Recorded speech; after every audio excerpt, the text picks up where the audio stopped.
Doctor Bidhanchandra রায়ের হাত ধরেই দুর্গাপুরে প্রথম দুর্গাপুর প্রজেক্ট লিমিটেড তথা ডিপির কারখানার আত্মপ্রকাশ ঘটে। দুর্গাপুরে আসে রাষ্ট্রায়ত্ত দুর্গাপুর ইস্পাত কারখানা। তারপর আর দুর্গাপুরের অগ্রগতিকে রোখা যায়নি। এক এক করে বহু ভারী শিল্প দুর্গাপুরে গড়ে ওঠে। যদিও বর্তমানে পরিস্থিতি কিছুটা বদলেছে, তালা ঝুলেছে এক গুচ্ছ কারখানার গেটে।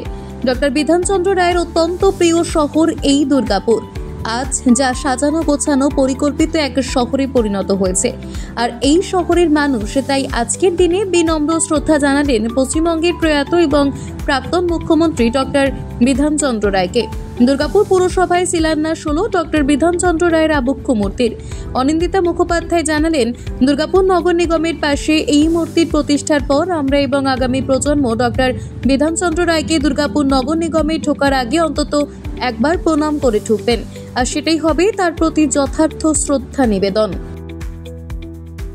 ঐকান্তিক ইচ্ছে ছিল যে দুর্গাপুর মিউনিসিপ্যাল কর্পোরেশন, যা দুর্গাপুর হচ্ছে আমাদের মাননীয় বিধানচন্দ্র রায়ের স্বপ্নের জায়গা, এটাকে সুন্দর করে রাখাটা দুর্গাপুরের মানুষের কর্তব্য। দুর্গাপুর নগরীকে সুন্দর করে রাখা, তারই এক মূর্তি আমাদের এখানে প্রতিষ্ঠিত হোক।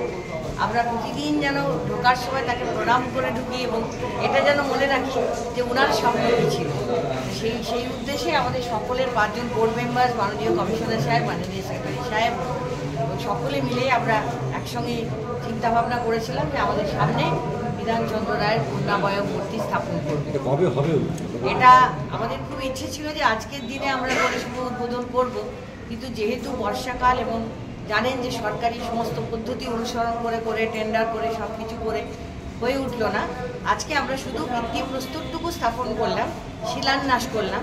এরপরে আমরা সকলে যারা আছেন, আমাদের মাননীয় মন্ত্রী, মাননীয় ডিডিএ চেয়ারম্যান, মাননীয় এসডিও স্যার, মাননীয় জেলা সভাপতি, সমস্ত বাণীগুলি ব্যক্তিত্বকে ডেকে আমরা সুন্দরভাবে করব। কিন্তু সেটা সামনের 1 জুলাই অবধি নয়, আমরা যে কোনো দিন করতে পারি, পুজোর সময়, মহালয়ার সময় মূর্তিটা তৈরি হয়ে গেলেই করব। কিন্তু আজ যেহেতু এই পবিত্র দিন, তার জন্মদিন এবং মৃত্যুদিন, এই দিনের থেকে ভালো দিন আর শিলান্যাস করার জন্য হতে পারে না, তাই আমরা আজকের দিনটি বেছে নিই।